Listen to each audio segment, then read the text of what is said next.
होईल. बोला ना.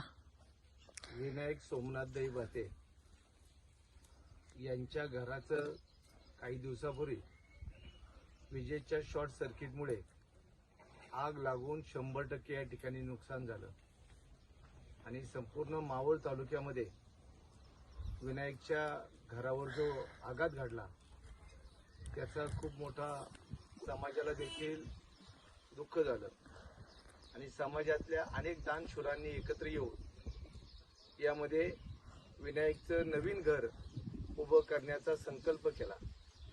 प्रामुख्याने या कार्यक्रमाच्या निमित्ताने ज्यावेळेस संपूर्ण सगळ्यांना आवाहन केलं तर अनेकांची यामध्ये उल्लेख करता येईल, नावं घेता येतील. गणेश तात्या बेगडे असतील, सुरकृष्णजी बेगडे असेल, अभिमन्यू शिंदे असतील, विकास घारे असतील, त्याचबरोबर सायलीताई बोत्रे असेल, तुषार बेगडे असेल, प्रशांत भागवत, आमचा गणेश ठाकर आणि इथं उपस्थित आमचे सर्व सहकारी प्रामुख्याने यांनी सगळ्यांनी सहभाग घेतला. विशेष करून ज्यावेळेस घराला आग लागली त्यावेळेस घरामध्ये कुठलीही वस्तू शिल्लक असताना ती काढण्याचं धाडस करणं हे खूप कठीण होतं.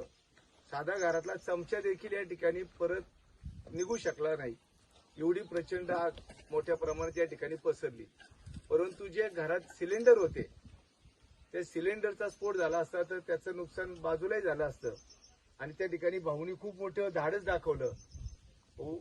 खरं तुमचं मनापासून अभिनंदन करतो की तुमच्या धाडसामुळं होणारा दुसरा या ठिकाणचा मोठा अपघात टाळला आणि ते 3 सिलेंडर घराच्या बाहेर काढले आणि आज आम्ही सगळेजण या घराचा कामाचा या ठिकाणी शुभारंभ होतोय. सगळ्यांच्या सहकार्यातून विनायकचं नवीन घर या ठिकाणी उभं राहतंय. त्यामुळं या घराच्या कामामध्ये सगळ्यांनी जो हातभार लावला, जी मदत केली त्याबद्दल सगळ्यांच्या मनापासून आभार मानतो.